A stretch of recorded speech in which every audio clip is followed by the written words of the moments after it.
What's up, Raiders? I'm Mika Ringel. And I'm MJ Lopez, and welcome to the spring edition of RaiderTake. That's right, MJ. So without any further delay, let's get into the swing of Raider sports. To kick it off, we'll settle the score with a brand new debate segment. Gorilla versus 100 men. What are we thinking on this? For halftime, we look at a powerful story of perseverance and passion.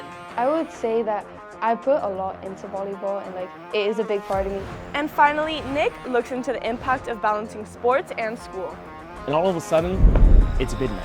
Balancing it all just isn't that easy. Now let's take our marks and get ready because RaiderTake starts now.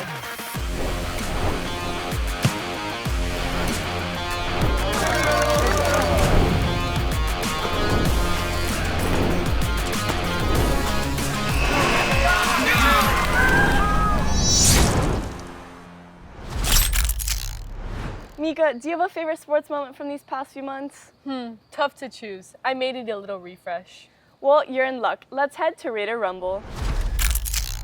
Hey Raiders, I'm Christian Sanchez and welcome to the Rumble, where we argue about everything from Gulliver Sports to whatever drama's happening in the big leagues. That's right, Chris. If it's sports and someone has a hot take, we're getting into it. And trust me, it won't always be friendly at this table. The Rumble starts now. Starting off, our boys varsity baseball team ended their season earlier this month in the district semifinals against St. Brendan with an overall record of 6-21. Next, our boys and girls track and field dominated the district championships and are on their way to regionals. Luke and Harvell, what y'all boys got for me? Staying with the district championship games, our boys and girls tennis teams won their district and regional final games and are on their way to the state championships. Not just those teams, Luke, but our boys lacrosse just became back-to-back district champs and are in the state tournament. Speaking of champions, our girls water polo team just became state champs for the first time since 2013 after an 8-5 win against the Seminoles. Congrats, girls. All right. And with that out of the way, let's get into our first topic for today. All right, getting right into the fire, I gotta talk about the Heat. I mean, come on a 55-point embarrassing loss to the Cleveland Cavs, one of the biggest margins in NBA playoff history. What do you guys think about that? Well, Chris, at this point, I'm not sure if the Heat should just go into a rebuilding phase or if they should just go into free agency through trade or anything just to get back in the playoff picture and pick up some All-Stars. Sure. But I don't think you guys are giving the Heat enough credit because the team that they faced, the Cavs, that was a great team. They finished the year 64-18. That is a great all-time record, amongst everybody. 100%, I agree. And Donovan Mitchell, borderline superstar, and they got people like Darius Garland, Evan Mobley, Jared Allen, who, just combined strengths, and together they're just a great team, and they're a force to be reckoned with for sure. Bam and Tyler Hero needed more help against Donovan Mitchell and his squad. 100%. And so speaking on the Warriors, speaking on Jimmy Butler, they're in a series right now, and they just had a 3-1 lead. What do you guys think about that? Game 7 coming up. Game 7, yes, sir. But I think Curry and the Warriors fall short to the Rockets. But that's Curry. That's still Curry. When Jimmy was hurt, Game 3, Curry stepped up. He had 30 points, 36 points. I think y'all are forgetting who that is, to be honest with you. And the Rockets, they don't have no superstar Jalen Green. I can't agree with you, Luke, but Fred VanVleet is a veteran, and he is leading this Rocket team to a Game 7 win. Their rebounding has been perfect. They've been out-rebounding the Warriors. I think it's more important than just the scoring that Curry and Jimmy Butler can do. One gorilla versus 100 men. What are we thinking on this? Come on. I don't think that's even close. It's 100 people versus one gorilla.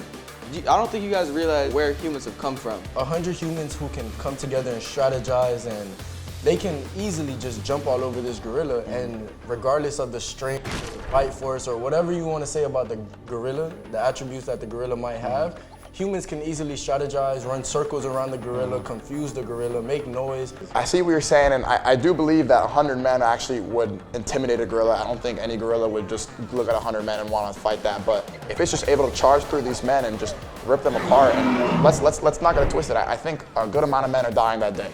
I can agree, and even if 30, 40 men die, you still have 60, 70 to deal with after the 30, 40. I mean, I think the gorilla easily gets tired. Well, fellas, all this rumbling has gotten me tired. Thank you guys for tuning in. We'll see you guys next time. And back to you, Mika. Wow, looks like things got pretty intense. Now let's meet an athlete who's breaking boundaries in her own way. Sofia Franco serves up the story. For middle school athlete Janelle Tepedino, volleyball isn't just a sport, it's a way of life. I would say that I put a lot into volleyball, and like it is a big part of me. Like I'm always talking about it, always researching, practicing stuff. Like I go most of my weeks, most of my weekends. Like it's just a way for me to like get out of everything and just like play. She's been playing since the 5th grade, and in just 3 years, she's already made it to a nationally ranked team. I believe in her because I see how she is. Like, I see how she carries herself. I see that she doesn't take no for an answer. She always wants to be the best. And she's accomplished all of this with only one hand. It's more difficult than others to probably get to the ball like faster than they can, or to block, of course, because I can only get half of the part up there. So I would just say it's more challenging than other people, sort of, but I still make it work. 3 months before she was born, Janelle was diagnosed with amniotic band syndrome, causing her to be born without her left hand.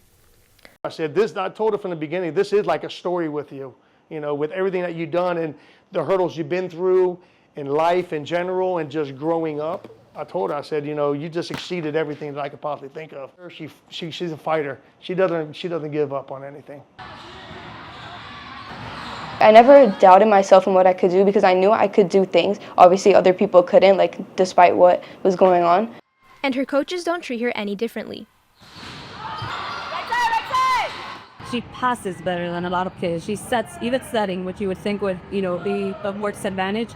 She can set, she can hit, she can pass. Pretty much anything that anybody else does with, you know, without a disability, she does it, and most times better. She doesn't just serve on the court. She serves motivation for the entire team. It's definitely like inspiring. I mean, to see someone like Janelle play, and it kind of lets you know that, hey, nothing's ever impossible and you can always do things if you put your mind to it. I'm proud of overcoming what I have and like what I have growing up thinking about that and how I've gained my confidence. I'm more like confident in myself, and I'm proud that I've grown to be something that I used to think that I couldn't be. In volleyball, it's not just the points that matter, it's the players behind them. And on this court, Janelle is proving that with hard work, you can do anything, no matter the limitation. For Raider Vision, I'm Sophia Franco, reporting. Wow, she truly sets the bar high. After a quick break, we'll get right back into the action to see how school sports are impacting athletes beyond the game. Stay tuned. Win every play. Period.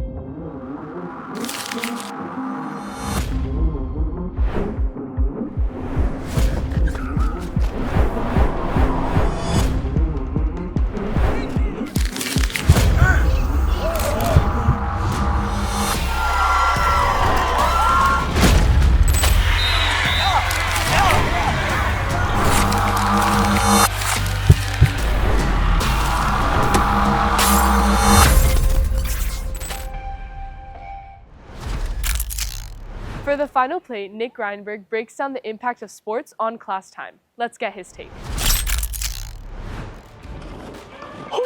Finally on time. Pop quiz?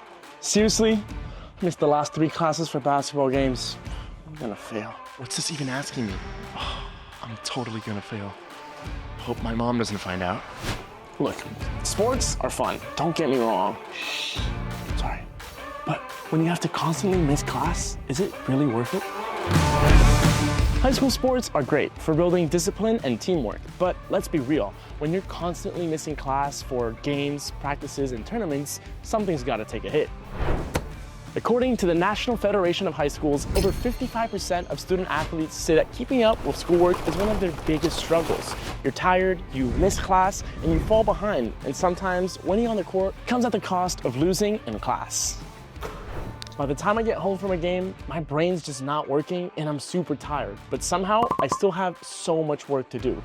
And all of a sudden, it's midnight. Balancing it all just isn't that easy because you fall behind on work and stress builds up.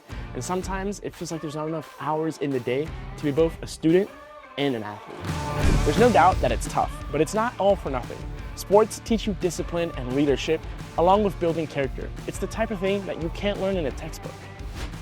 According to a study by the University of Kansas, 84% of non-high school athletes graduate. But when we're talking about student athletes, that number rose to 98%. And that's not just a stat, it's proof that sports keep students engaged. So maybe the real question isn't, are high school sports hurting us? And instead, how can we find a balance between the court and the classroom? Because a win on the scoreboard shouldn't mean falling behind everywhere else. Wait. I gotta go to class.